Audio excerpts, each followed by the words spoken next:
When working in the studio, you're going to find that there's a huge number of cables and connectors that you're going to need and have to be fluent with. And before I start going through the individual cables and what they're used for, I'd like to just stress that this is not a place to skimp. You really do want to get high quality cables and connectors. Whenever there's a problem in the studio, the first thing you look for is a broken cable or a noisy cable. That's what breaks. These cable and connectors get a lot of wear. They're being plugged in and pulled out regularly, and they really are what break. So get good quality connectors and good quality cables, and they'll last you a long time.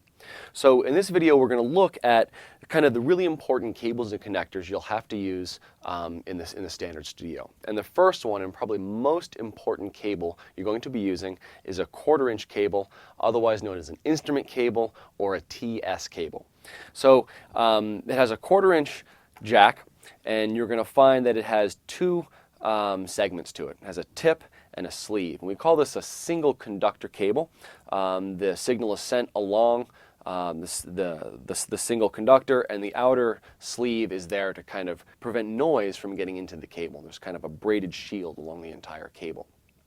Now, a single conductor cable like the TS or cable here, this we call it instrument cable, really is susceptible to noise. And we want to use as short a cable as possible when using this type. This is the type of connector that goes from a guitar into your microphone preamp, and you often connect many pieces of gear in your studio with a cable like this.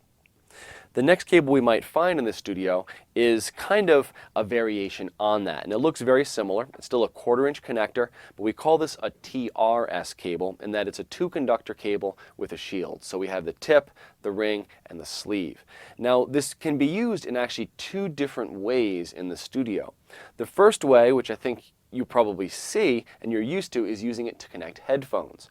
And so you'll see a cable like this connected at the end of your headphones. And in that case, it's functioning as if it was two of these cables kind of combined in a single package, and that it's two single conductor cables with a shield around it. So in that instance, we might call it a stereo cable, and that it's just transmitting two separate signals. It still is susceptible to picking up noise. The other way a cable like this can be used is in a balanced configuration, in which you really are sending a single signal across it, but it's being done in a way that can actually cancel noise that gets into the cable. And an XLR cable, which is a standard mic cable, like this one, is similar. And if we look at the end of an XLR cable, we see that it does have 3 connectors, like the TRS cable did, but these are designed for microphones, and that they have a nice locking feature, so when they connect to the microphone they stay stable there, which you don't have with the TRS cable. And these are not really ever used for stereo signals. They're really only used in this sort of balanced configuration.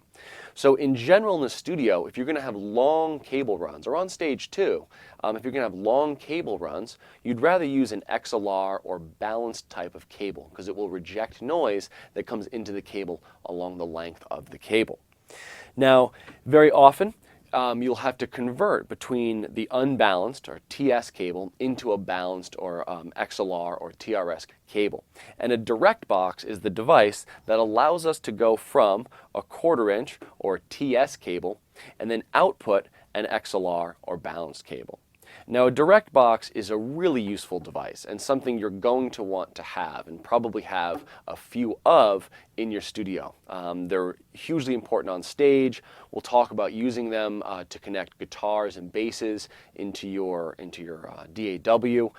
They're just a necessary component, and it's one of those things where they're not very expensive, but they have a big payoff in that you can use a short run of a 1/4-inch cable and you plug it into the input side, and then you can have a long run of an XLR cable that would be on the output side on the other end. Another feature that a direct box has is a parallel output. So I can plug a 1/4-inch cable in here. I can have a secondary output for that, so that I can go maybe to my amplifier in a 1/4-inch run, and then I also have the output as an XLR on the other side. So yes, a very important device and something you're going to want to have, maybe even a couple of, in your home studio. Now you will find a variety of other cables in your studio. One that I'm sure you're familiar with is the 1/8 inch stereo cable, used primarily for headphones. So it's the same thing as the TRS cable, used in a kind of a stereo configuration, but it has a smaller form factor, right? And there are simple connectors that can go between the 1/4 inch stereo connector and the 1/8 inch stereo connector. Another common connector you'll find is an RCA cable. Which like this, and this is actually 3 of them combined, designed for video. But you'll find that they function just like a 1/4 inch cable or a TS cable, and they do have a single conductor and a shield around them. The one thing to watch out when using RCA cables is very often they're used to connect kind of home consumer grade appliances or devices. And if you're going to connect one of those devices like your home CD player to your Pro gear, you're going to have to be concerned with that +4, -10 difference, because very often the things that connect with RCA are assuming a -10 line level, but your Pro gear will have that +4, so you'll have to be careful about that switch. There are simple interconnections or simple adapters to go from RCA to 1/4 inch, which are also quite useful and something you probably want to have access to in your studio setup. Now, there are a variety of other cables you're going to find in the home studio, things like MIDI cables and Toslink cables, SPDIF cables. This is another instance where you can go to the forums and talk about those. Really though, the ones we've covered here are going to be the most useful and will be used in the widest range of applications in a home studio.